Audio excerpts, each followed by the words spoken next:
అండి, welcome to our channel అమ్మపండు Krishnaji YouTube channel.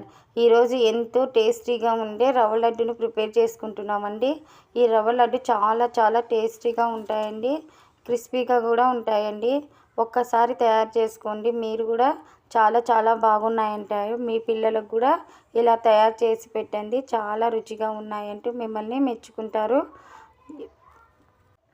వేసవి సెలవులు కూడా అయిపోయాయి కదండి, పిల్లలు ఇంకా స్కూల్లోకి పోతారు. ఉరుకులు పరుగులుగా ఉంటుందని మా పిల్లలు ఈరోజు రవ్వ లడ్డు చేయమన్నారండి. చూడండి, ఎంతో క్రిస్పీగా మంచిగా వచ్చాయి, మెత్తగా ఉన్నాయి. మీరు కూడా ప్రయత్నించండి. రవ్వ లడ్డు ప్రిపరేషన్కు కావాల్సిన ఇంగ్రీడియంట్స్ ఏంటో చూద్దాం రండి. ఈ గ్లాస్తో నేను 3 గ్లాసుల బొంబాయి రవ్వను తీసుకుంటున్నానండి. 3 గ్లాసులు తీసుకుంటున్నానండి. తర్వాత 2 ఎండు కొబ్బరి గిన్నెలు తీసుకున్నానండి. ఎండు కొబ్బరిని తురుముకుంటున్నానండి.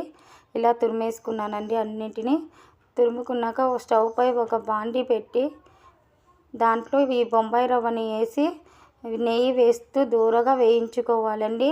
ఎక్కువ నెయ్యి అవసరం అవుతుందండి. ఇలా దూరగా వేయించడంతో, ఈ బొంబాయి రవ్వను దూరగా వేయించడంతో ఈ రవ్వ లడ్డుకు మంచి టేస్ట్ వస్తుందండి.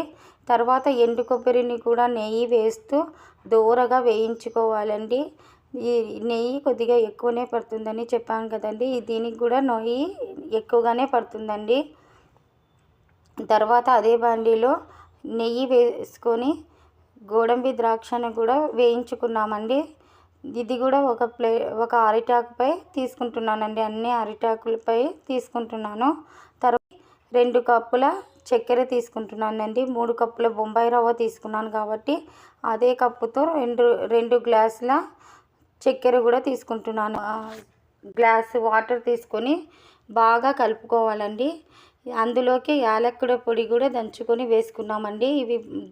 ఇవి తీగ పాకం వచ్చేంత వరకు మంచిగా కలుపుకోవాలండి. ఇలా నీళ్ళలో ఈ చక్కెరను వేస్తే ఇలా రావాలండి. తర్వాత స్టవ్ దింపుకొని ఈ పాకంలోకి బొంబాయి రవ్వను, వేయించుకున్న బొంబాయి రవ్వ, వేయించుకున్న ఎండు కొబ్బరి, ద్రాక్ష, గోడంబిలను కూడా వేసి కలుపుకుంటున్నానండి. ఎలాంటి ఉండలు లేకుండా కలుపుకోవాలండి. ఒక 2-3 నిమిషాలు బాగా కలుపుకోవాలండి. ఇలా కలిపిన తర్వాత ఇలా తయారవుతుంది. అప్పుడు కొద్దిగా చల్లారనివ్వాలి. పాలను కూడా ఒక గిన్నెలో తీసుకుంటున్నానండి. పాలతో చెయ్యి తడుపుకొని ఇలా ఉండలుగా చేసుకోవాలండి. రవ్వ లడ్డులాగా వస్తాయి. కొద్దిగా వేడిగా ఉన్నప్పుడే ఇలా చేసుకోవాలి, లేకపోతే ఈ రవ్వ మిశ్రమం అంతా గడ్డగట్టిపోతుంది. చాలా వేడిగా ఉందండి, నేను తయారు చేయలేకపోతున్నాను కాబట్టి కింద వేసుకుంటున్నాను. చూడండి, ఇలా తయారు చేసుకోవాలి. చాలా చాలా వేడిగా ఉంది. కొద్దిగా చల్లారినా సరే ఇవి గడ్డగట్టిపోతుంది కాబట్టి ఇలా ఉండలుగా తయారు చేసుకున్నానండి అన్నిటినీ.